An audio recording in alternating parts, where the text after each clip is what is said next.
বান্দা শোনো, মৃত্যুর যন্ত্রণা সত্য সত্যই আসবে, যেটার থেকে তুমি নিজেকে পলায়ন করছিলে। মরতে তুমি কখনোই চাচ্ছিলে না, কিন্তু এটা শুনে নাও, যে মৃত্যু তুমি কখনোই চাও না, সেই মৃত্যুর যন্ত্রণা তোমার আসবেই আসবে।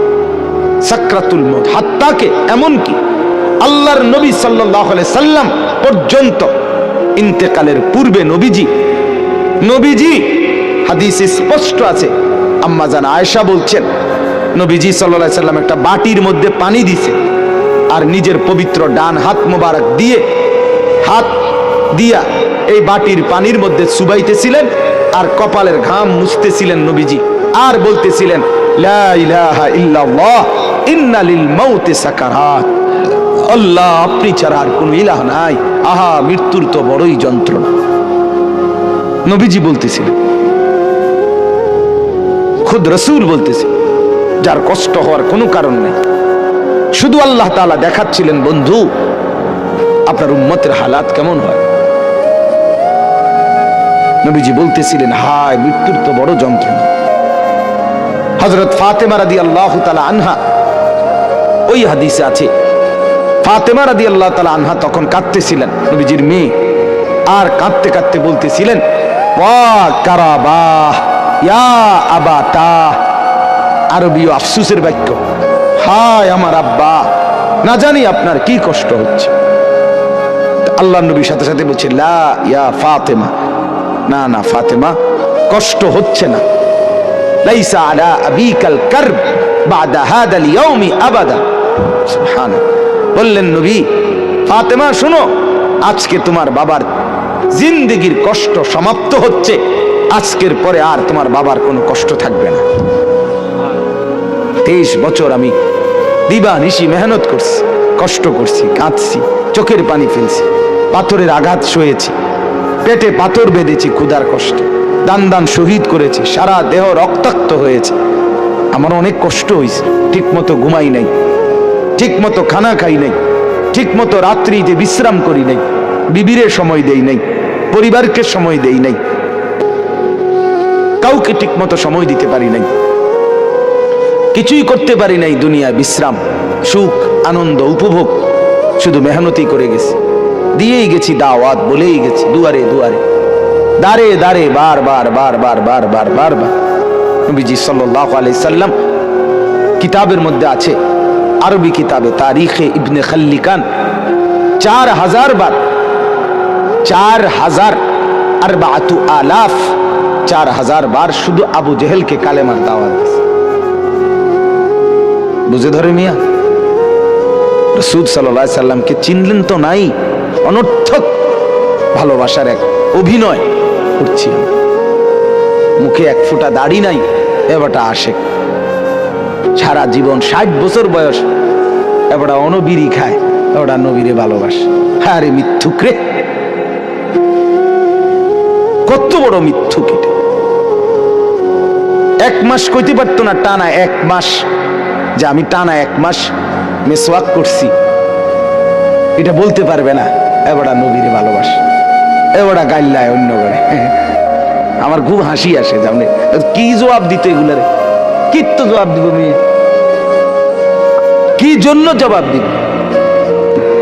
মৃত্যু তো খুব দ্রুত, আজ না হয় কাল, এবছর না হয় সে বছর, মরতে তো হবেই, আখিরাতে তো যেতেই হবে, কোনো সন্দেহ নেই, কোনো সন্দেহ নেই। এজন্য বলতেছিলাম, আল্লাহর নবী সাল্লাল্লাহু আলাইহি ওয়াসাল্লাম বললেন যে আজকের পর থেকে তোমার বাবার আর কষ্ট থাকবে না। আমার বলার উদ্দেশ্য হলো সাকরাতুল মউত, মৃত্যুর যন্ত্রণা, প্রত্যেককে মৃত্যুর পূর্ব মুহূর্তে মৃত্যুর যন্ত্রণা সইতে হয়, ভীষণ যন্ত্রণা, ভীষণ ভীষণ, কিন্তু ঈমানদার সেই যন্ত্রণার মধ্যেই মজা পায়, মৃত্যুর সেই যন্ত্রণার মধ্যেই আনন্দ পায়, আনন্দ পায়। ঝাল তো খুব হয়েছে, কিন্তু স্বাদও তো লাগতেছে, ঠিকই না বলেন?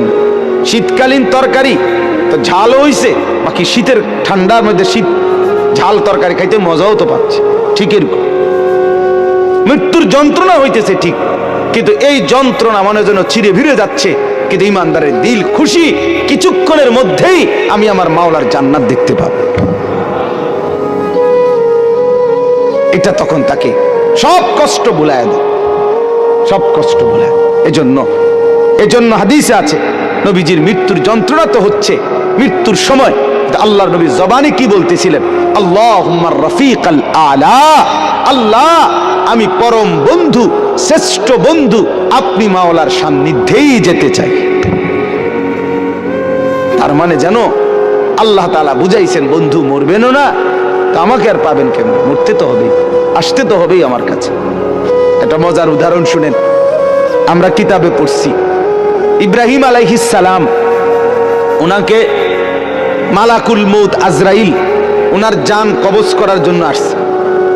তা আসার পরে আজরাইল বলছে, হে আল্লাহর নবী ইব্রাহিম, আমি আসছি আপনার জান কবজ করতে, আপনি যাবেন? ইব্রাহিম আলাইহিস সালাম তখন মালাকুল মউত আজরাইলকে বলছে, আজরাইল কি বললা এটা? আচ্ছা তুমি আল্লাহকে একটা কথা জিজ্ঞেস করো, গিয়া যাও, একটা প্রশ্ন আমার। বলছে কি বলেন? তখন ইব্রাহিম আলাইহিস সালাম বলছে আল্লাহকে তুমি গিয়া বলো, আয়াকবিজুল খলিলু রূহা খলিলিহি, কয় বন্ধু আরেক বন্ধুর কি জান কবজ করে? বন্ধু কি বন্ধুরে মাইরা ফেলে? কসাইডে কইতে কম, মানে আমি না আল্লাহর বন্ধু, তা বন্ধু কেমনে বন্ধুর মাইরা লায়? এটা কেমন কথা? আজরাইল গেছেন আল্লাহ তাআলাকে শুনাইছেন, আল্লাহ তো শুনছেই, তো আল্লাহকে বলছে রব্বুল আলামিন, ইব্রাহিম তো এটা বলছে, কি বলতাম? আল্লাহ তাআলা ফেরত আরেকটা কথা বলছে যে আজরাইল তুমি গিয়ে এটা বলো ইব্রাহিমকে। এবার দেখো কি কয়। আজরাইল আসছে, আয়েশা বলতেছে আল্লাহ বলছে আপনাকে জবাবে, আয়াকরাহুল খলিলু লিকা খলিলিহি, বন্ধু কি বন্ধুর সাক্ষাৎ পেতে চায় না? বন্ধু কি বন্ধুর মোলাকাত পছন্দ করছে না? বন্ধুর সাক্ষাতে যাবেন না? ইব্রাহিম আলাইহিস সালাম সাথে সাথে বুঝে ফেলছে, হায় আচ্ছা তো আসলে মৃত্যু না, এটা তো আমারে মেরে ফেলা না, এটা তো আমার রূহ কবজ না, বরং আমাকে তো আমার মাওলার সাথে মিলায়া দেওয়া। তখন সাথে সাথে উনি বলছে, ইকবিদ রূহি আল আন ইয়া মালাকাল মউত, হে আজরাইল মালাকুল মউত, এখন আমার রূহ কবজ করো, আমি বন্ধুর কাছেই যেতে চাই। তাহলে সাকরাতুল মউত, মৃত্যুর যন্ত্রণা সহজ হয়, লাঘব হয়, আসানি হয় যদি কোনো মৃত্যু পথযাত্রী মুমূর্ষ ব্যক্তির সামনে সূরা ইয়াসিন তেলাওয়াত করে। আমার বাপ সুন্নত, সুন্নত মৃত্যুর আগে, মৃত্যুর পূর্ব মুহূর্তে কোন বান্দার জন্য কোরআন থেকে পড়া, এটাই হলো মূলত সুন্নত, এটাই সুন্নত। মৃত্যুবরণ করবার পরে পড়া এটা সুন্নত না, এটা সুন্নত না। মৃত্যুবরণ করার আগে পড়া সুন্নত। এরপরে বলে তো কখনোই পড়ানো না, সেটা হলো স্বাভাবিকভাবে আমার আব্বার জন্য আমি দোয়া করব, তার জন্য কোরআনুল কারীম পড়ে পড়ে দোয়া করা, সেটা তো হলো সবসময়ের আমল আমার। কিন্তু এটাকে একটা রসম বানায় নেওয়া, নির্দিষ্ট নিয়ম বানায় নেওয়া, মরছেন তো এইবার 10 জন দিয়ে এবার নির্ধারিত পদ্ধতিতে নির্দিষ্ট এই সময়ের ভিতরেই পড়াইতেই হবে, দোয়া পড়াইতেই হবে, খতম পড়াইতেই হবে, এর মাধ্যমে তাকে কবরবাসীর বা মৃত ব্যক্তিটার উপকার পৌঁছাইতেই হবে। এখন এভাবেই, এটাই নিয়ম, এটাই সিস্টেম, এটা সুন্নত না। এটা কি না বলেন না? সুন্নত না, সুন্নত নয়। আপনি বলবেন, আপনারা বলবেন এই জন্য এগরে ওয়াহাবি কয়, শেষ পর্যন্ত কথা শুনবেন, এটা কয় দেখবা যেই কোনো কিছুতে এরা উল্টাটা কয়। আসলে উল্টাটা চলতে চলতে এখন ভাওটা উল্টা হয়ে গেছে, ভাওটা হয়ে গেছে উল্টা। সুন্নতটা হয়ে গেছে অপরিচিত, বেদাতটা হয়ে গেছে পরিচিত, পরিচিত। এখন মুসলমানের ঘরে একটা দস্তরখানের কথা জিজ্ঞেস করিলে এবার লুঙ্গি আনে, কি লুঙ্গি একটা আইনা বিছায় দেয়, গামছা বিছাইয়া দেয়, অথবা সাদ্দুর কয় হুজুর এটাই সারবো, সারবলে এত কথা না। তুমি যে জানো না বেটা মুসলমান, এটা না বড় কথা, দুঃখের কথা। তুমি তোমার রসুলের এতটুকু পরিচয়ও তোমার মধ্যে নাই, এতটুকু পরিচয় নেই। ঘরের 6 জন মানুষ, একটা মেসওয়াক নাই কারো, তুমি রসুল থেকে কতটা দূরে। এজন্য বাপ সুন্নতের মধ্যেই বরকত, সুন্নতের মধ্যেই বরকত। একটি যেই কোনো, এটা যৌক্তিক নিয়ম হলো, যেই কোনো অঞ্চলে, যেই কোনো মানুষ, যে কোনো ঘরে, পরিবারে যদি দীর্ঘদিন দিন চর্চা না থাকে, তখন সেখানে ধীরে ধীরে সামাজিক কুসংস্কার, কুপ্রথা, বিদআত সেটা এসে গেড়ে বসে। তখন নতুন করে কেউ যদি সুন্নত কিংবা হেদায়েত বলে তো সেটাকেই তখন কঠিন মনে হয়, কিন্তু কিছুদিন পরে দেখা যায় সুন্নতটাই শেষ পর্যন্ত বিজয়ী হয়, দিন বিজয়ী, ইসলামী বিজয়ী হয়। কোন বিদআত, কোন খুরাফাত, কোন কুসংস্কার স্থায়ীভাবে টিকে থাকে না। এটা এলোমেলো হয়ে যায়, রদবদল হয়ে যায়, বিচ্ছিন্ন হয়ে যায়।